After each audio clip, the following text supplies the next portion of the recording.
ଛୁଆଟା ଆମ ସାଙ୍ଗରେ ଯିବ ବାମନ ଟିକେ ଡରିଗଲେ କିନ୍ତୁ କହିଲେ ନାଇଁ ମୁଁ ନ ଗଲେ ବହି ଭଲ ହବନି ଇଏ ନୁନା ସବୁ ଗୋଲା ବେଳକୁ ୟାଙ୍କ ଆଗରୁ ବାମନ ଇଆ ଡଙ୍ଗା କୂଳେ ଗଲେ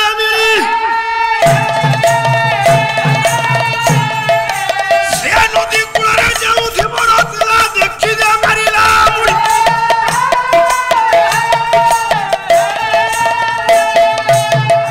ସେ ନଦୀ କୂଳରେ ଯୋଉ ଧୀବର ଥିଲା ଇଏ ବାମନ ଗୋସାଇକି ଦେଖିଦେଲା ଆରେ ବାହ ଏମିତିଆ ନନା ମୋ ଜୀବନରେ ମୁଁ ଦେଖିନଥିଲି ଇଆଡେ ଛୋଟିଆଟି ମୁଣ୍ଡରେ ଚିତା ଆପଣ ମାନଙ୍କର ବଳି ବାମନାଷ୍ଟକ ସେଥିରେ ଗୋଟେ ଶ୍ଲୋକ ଲେଖା ଅଛି କଣ ନାଇଁ ଲାବଣ୍ୟ ଅଙ୍ଗୁଷ୍ଠ ମାତ୍ର ଜଗତ ବସୁତିଳ କଙ୍ଗ ପୁସ୍ତକ ବର୍ଣ୍ଣମାଳା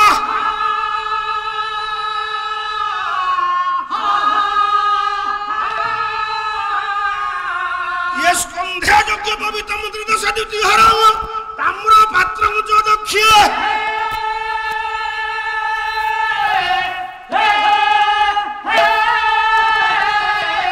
ये धुत्वा छत्रंच बामे दुय कुसवटु तत्परे चोतरिय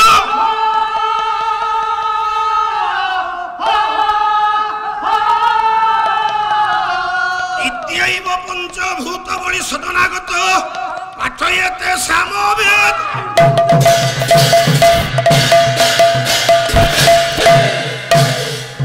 लावण्य सुंदर हेले आंगुठी भलिया उच्चा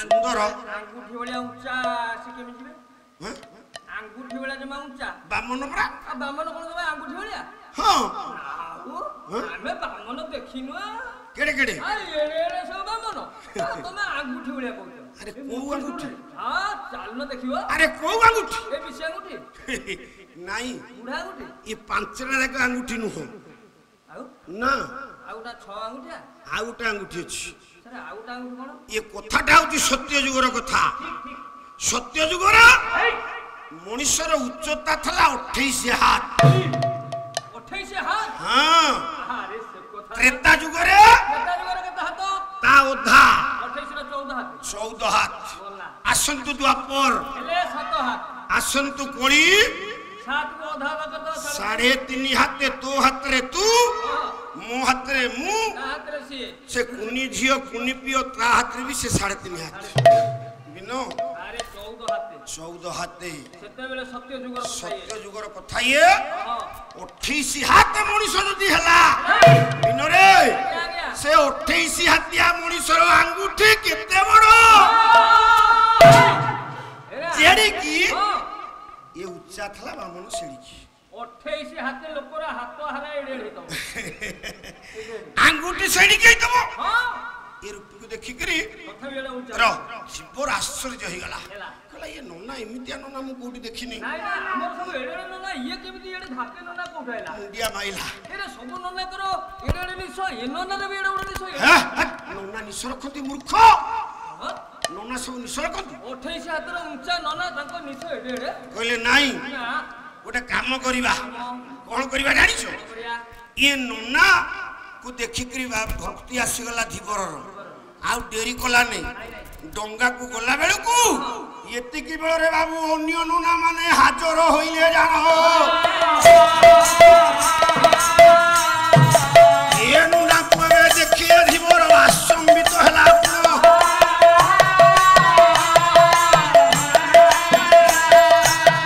ये जो नोना आसिले ये सब बड़ा बड़ा पेटुआ मोटा मोटा नोना आइछंती ये देखि करी ये धीबर कला रे आउरी एते नोना थिले ये गोटा एडी नोना दे पड़थला अच्छा नोना अपन सब कोइ दिबे आबे जाऊ कोइ कर कोन भाई दान आनिबा होय चोय सृष्टि होलंटे हौ अपन टिका अपेक्षा करंतु अपेक्षा ये जो डंगा रे नोना को बसई जी बामन गोसई की आंकु टिका छाड़ दे कि आसे अपन मन को नेबी एयो तमर तो भलो कथा देखुछो एला रागी गले नोना एला हमें सब एडे नोना अरे हमें एडे मनुष्य हमें तुमरा पसंद हलु नहीं एडे को बसाई को तुम आगे पानी को ये टिकी नोना को बसई कि कहू हमें नहीं जी हो जा ବାମନ ଗୋସେଇ ନନାକୁ ବାମନ ଗୋସେଇକି ନେଇକିରି ଗଲେ ସେପଟରେ ଯାଇ ପହଞ୍ଚି ଗଲେ ବିନ ଡଙ୍ଗାରୁ ଯେତେବେଳେ ଓହ୍ଲେଇ ଦେଲେ ବାମନ ଗୋସେଇକି ଆଉ ଏ ଧୀବର ଜାଣିପାଇଲା ସେଦିନ କହିଲା ଇଏ ଅନ୍ୟ କେହି ନୁହଁ ଇଏ ନିଶ୍ଚିତ ପ୍ରଭୁ ସ୍ୱୟଂ ଭଗବାନ ଭକ୍ତ ଭଗବାନଙ୍କୁ ଚିହ୍ନିବ ଭଗବାନ ଭକ୍ତକୁ ଚିହ୍ନିବେ ବିନରେ ସାଧୁମାନେ ପ୍ରଭୁଙ୍କୁ ଚିହ୍ନନ୍ତି ପ୍ରଭୁ କୋଉଠି ଅଛନ୍ତି ସାଧୁମାନେ ଜାଣନ୍ତି ଅସାଧୁ ବ୍ୟକ୍ତି ଜାଣିପାରିବେନି ବରଂ ଅସାଧୁ ବ୍ୟକ୍ତି ଥଟ୍ଟା ପରିହାସ କରିବେ କିନ୍ତୁ ଇଏ ଧୀବର ହେଲେ ଜାତିରେ କଣ ହବ ନାଇଁ ନାଇଁ ଏଇ ହଉଛନ୍ତି ନନା ଆଉ ଇଏ ସ୍ୱୟଂ ଭଗବାନ ଡଙ୍ଗାରୁ ଓହ୍ଲେଇଲା ବେଳକୁ ହାତ ଯୋଡ଼ିଲା ଧୀବର କହିଲା ନନା ତମ ପାଦ ଟିକେ ମୁଁ ଧୋଇଦେବି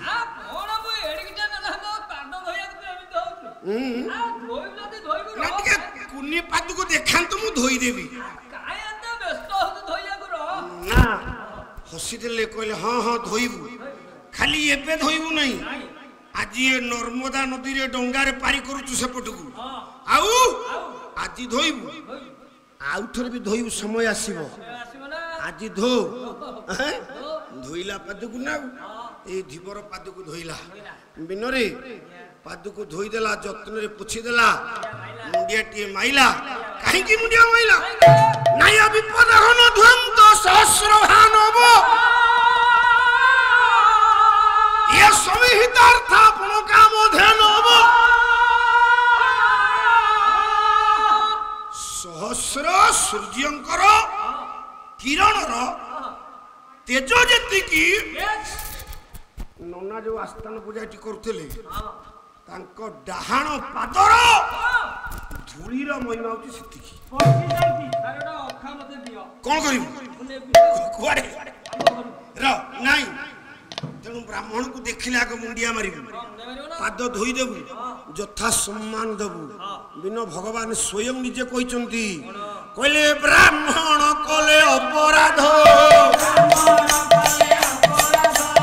ବେଗେ ବନ୍ଦିବ ତାଙ୍କ ପାଦ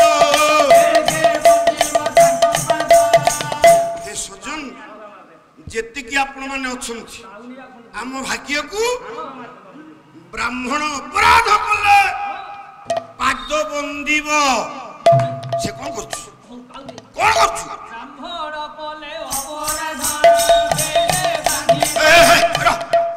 ସେ ବୋଲୁଛି ଭୁଲ ତମେ ବଜଉଛ ଭୁଲ ହଇରେ ବେଗେ ଆପଣ କଣ ବ୍ରାହ୍ମଣ ନା ନାଇଁ ହଁ ମୁଁ କଣ ଭାଗବତ ଭୁଲି ଯିବନି ତୁ କଣ କରୁଥିଲୁ ଆପଣ କହିଲେ ବ୍ରାହ୍ମଣ ବେଗେ ବାନ୍ଧିବ ତାଙ୍କ ବାନ୍ଧିବ ମୂର୍ଖ ବାବା ଏଠି ବସିଛନ୍ତି 13 ଖଣ୍ଡ ଯାକ ଭାଗବତ ବାବାଙ୍କ ମୁହଁରେ ଆଉ ଆପଣ ପଢିଦେଲେ ମୁଁ ତ ପଢିଦେଇ ବାନ୍ଧିଦେବି ତ ପିଠିରେ ପୋଖରୀ ଖୋଳିଦିଏ ବାବା ମୁଁ ଦିଟା ତିନିଟା ଅଠର କରିଦେଇ ନାଇଁ ବେଗେ ବନ୍ଦିବ ଯଦି ନନା କେତେବେଳେ ଭୁଲ କଲେ ହଉ ନନା ଯାହା ପାଖରେ ହେଇଗଲାଣି ଆଉ ଛାଡ଼ନ୍ତୁ ହଉ ଆସନ୍ତୁ ଆଜ୍ଞା ନାଇଁ ଆଣ୍ଠୁଆ ମାରି ଦେଇ ବଇଛି ତେଣୁ ଆପଣ ବିଚାର କରିବେ ଏ ଯୋଉ ଧୀବର କିଡ଼େ ଭାଗ୍ୟବାନ ଇଏ ଧୀବର ଧୋଇଲା ସେଦିନ ପ୍ରଭୁ କହିଲେ ତୁ ମୋ ପାଦ ଧୋଇବୁ ଆଉ ଥରେ ଇଏ ହଉଛି ଏକ ପ୍ରମାଣ ଆଉ ଗୋଟେ ପ୍ରମାଣ ସେ ଯୋଉ ଧୀବର କିଏ ନା ଦିନେ ଲକ୍ଷ୍ମୀ ନାରାୟଣ ଅନନ୍ତ ଶୟନରେ କ୍ଷୀର ସାଗରରେ ଅଛନ୍ତି ପ୍ରଭୁ ନାରାୟଣ ମା ଲକ୍ଷ୍ମୀ ପାଦକୁ ମଞ୍ଚାଳୁଛନ୍ତି ଆଉଁସି ଦଉଛନ୍ତି ପ୍ରଭୁଙ୍କୁ ଟିକେ ନିଦ ଜୋରରେ ହେଇଯାଇଛି ଏତିକି ବେଳେ ସମୁଦ୍ର ଭିତରୁ ଗୋଟିଏ କଇଁଚ ଉଠିଲା ବାରମ୍ବାର ପାଣି ପକାଇଲା ନେଇ ବାରମ୍ବାର ସେହି ଜଳ ଯାଇ ପ୍ରଭୁଙ୍କ ପାଦରେ ବାଜିଲା ରହି ଏତେ ପାଣି ଢାଇ ଦେଲା ଲକ୍ଷ୍ମୀ ପାଦ ଧୋଇ ତ ପାରିଲେ ନାହିଁ ଏକଥା ଦେଖିଲୁ ମା ଲକ୍ଷ୍ମୀ କମଳା ବିରକତ ଗଲେ ହୋଇ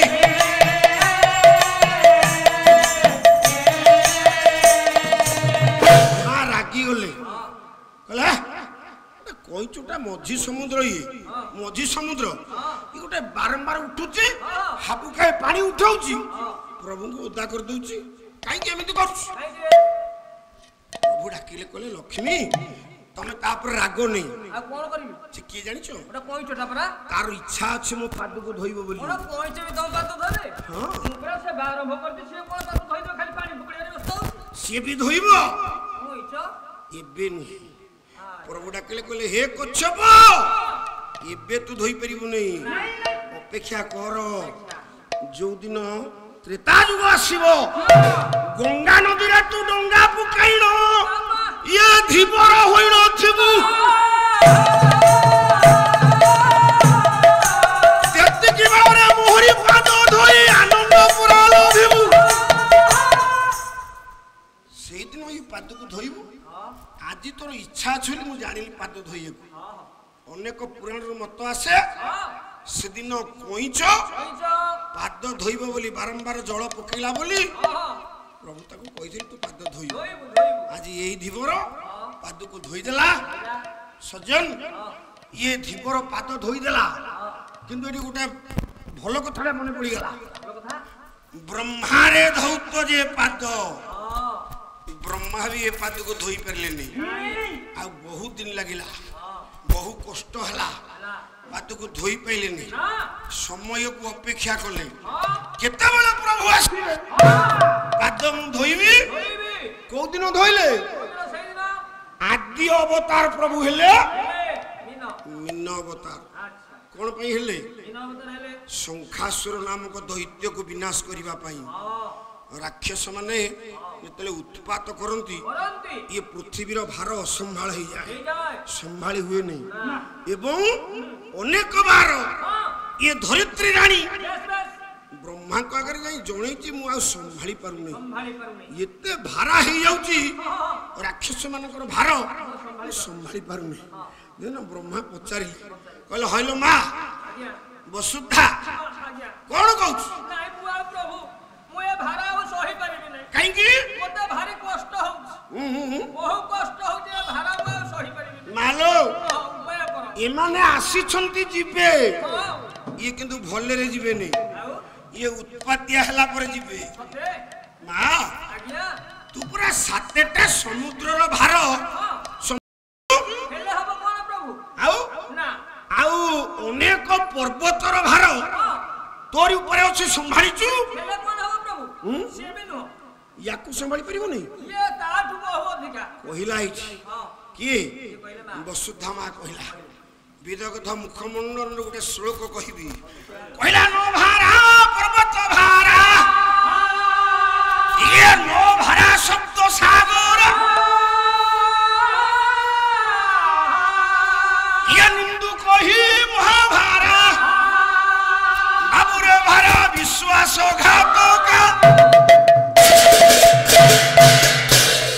ନଭାରା ହେ ବ୍ରହ୍ମା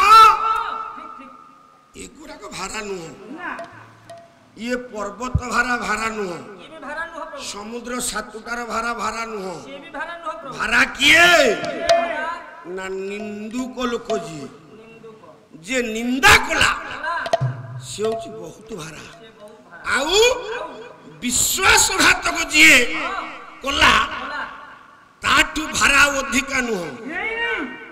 ତେଣୁ ମୁଁ ଏ ଭାରା ସହିପାରେନି। ଆଉ ଗୋଟେ ଛୋଟିଆ ଶ୍ଲୋକ କହିବି ଇଏ ବସୁଧା କାହା କାହା ଭାରା ସହିପାରେନି। କହିଲେ ଏ ବ୍ରାହ୍ମଣ ସିଓ ବୁଦର କତ କାମିନିଆ କୁଚମଣ୍ଡ